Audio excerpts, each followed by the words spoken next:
Hey, Christmas is coming up. Do you really have any plans for your Christmas video? No, actually, I haven't even thought about it, to be honest. Have you thought about doing something like maybe games you got for Christmas? No, I already did that. What about like your favorite like Super Nintendo games relating to snow? I already did that one as well. How about you just talk about games where you have pure nostalgia for? I kind of like where your head's at.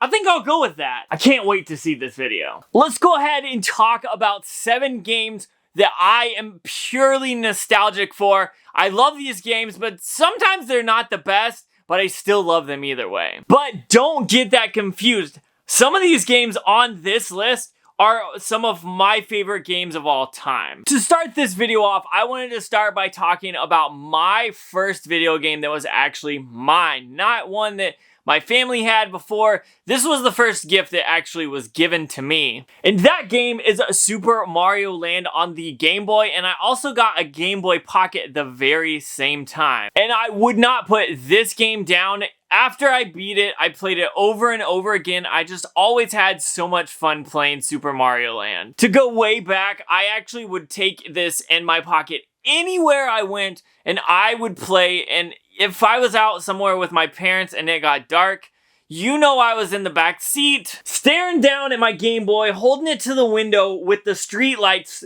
lighting my way through the game. If that's not nostalgic for you, then you probably don't care too much about this game, but to be honest, I really, really love this game. The next game we are going to talk about is actually another Game Boy game that I had in my pocket for a long time when I was playing it, and that was Tetris. Now you probably noticed this is a Japanese version of the game. I couldn't find my North American version. Maybe it's in a box or something, but I grabbed this one because I still use this one when I can't find the other one. I don't know what it is about puzzle games like this, Tetris, Dr. Mario, games like that, I love so much to this day. I still play them a ton. And so Tetris had to be a game that I'm nostalgic for because I remember playing this when I was young with Dr. Mario and having so much fun. But I still love playing Tetris to this day. Now that we talked about those games, let's go ahead and talk about the first game I ever remember playing. And that's actually Blades of Steel on the NES. Now you might think,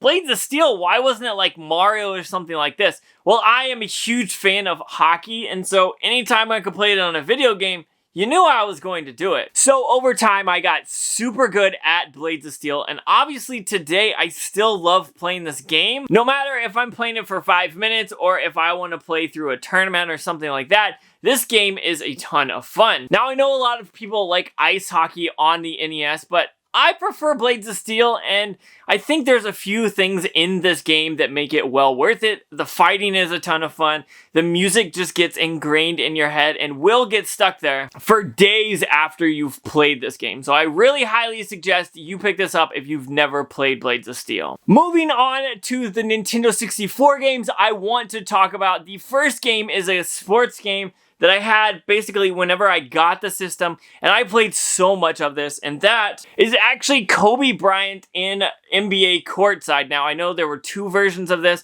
but the first one is the one that I had in my collection when I was a kid, and I played this game so much. Recently, I went back and played it, and this game is actually still a ton of fun, and the graphics for this don't look that bad either, so I highly think you should probably check this out. But if you're not into sports games or basketball games in general, you probably won't care about this game, but for nostalgia's sake, this one takes me back to those days I was sitting in my house on the floor, staring up at the TV, playing this game for hours and hours on end. And with Kobe passing, I just had to talk about this. This is a game that really is something that I love to play, and I still love to play it nowadays. I just don't play it as much, to be honest. The last game we've got to talk about for the Nintendo 64 is a game that has really molded my life and everything. You can tell I'm wearing a grind shirt. It's a skateboard movie. But Tony Hawk's Pro Skater 2 is actually the game that got me into skating and skateboarding. Now, I'm not good at skateboarding, to be honest, but that's okay. This game makes up for all of that when it goes down to the graphics, the controls, and even the soundtrack for this game is absolutely wild. This game definitely helped form my music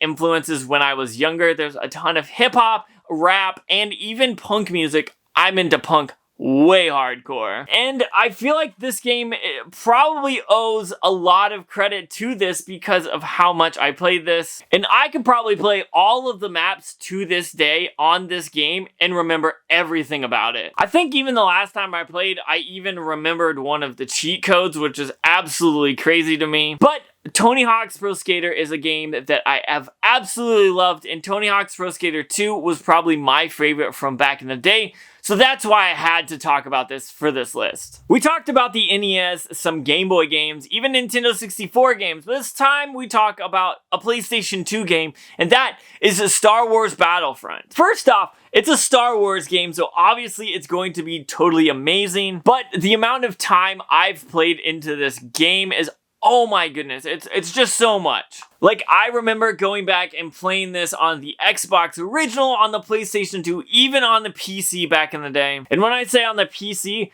I actually played this a lot at school, which we weren't supposed to do. Someone had to put this game on the computers and we were able to play local area network, and it was just amazing. And to this day, anytime I can pick Star Wars Battlefront up, hook up some systems, play it with my friends, or just play it by myself, it's always a real treat. And I absolutely love it. And this game is actually going down in value, so if you're wanting to pick it up, it's really cheap right now. And last but not least, it has to be kind of a weird one for this list, but I will say this is a game that I have nostalgia for, but you probably won't expect it, and that's Halo Reach. I know this is an Xbox 360 game, but I played this right around the time that I graduated high school. And to be honest, I played so much with my friends. We would play hours and hours creating maps to just play each other, come up with super strange ways to play games in this game, or even just those Friday night game nights where we would all have our systems, have a few TVs, and we would play this game. Like, seriously, Halo is a ton of fun, and Halo Reach is probably one of my favorite ones from the series, and that's probably highly due to the nostalgia I have for it. Being able to play this game with my friends and having so much fun just really made a difference, and I think that's why this is probably my favorite Halo. So there you go. There is a list of some really awesome games that I am highly nostalgic for. These are literally pure nostalgia for me, and I think I want to know what yours are, so comment down below and let me know, but for the most part, that's all I got. Peace.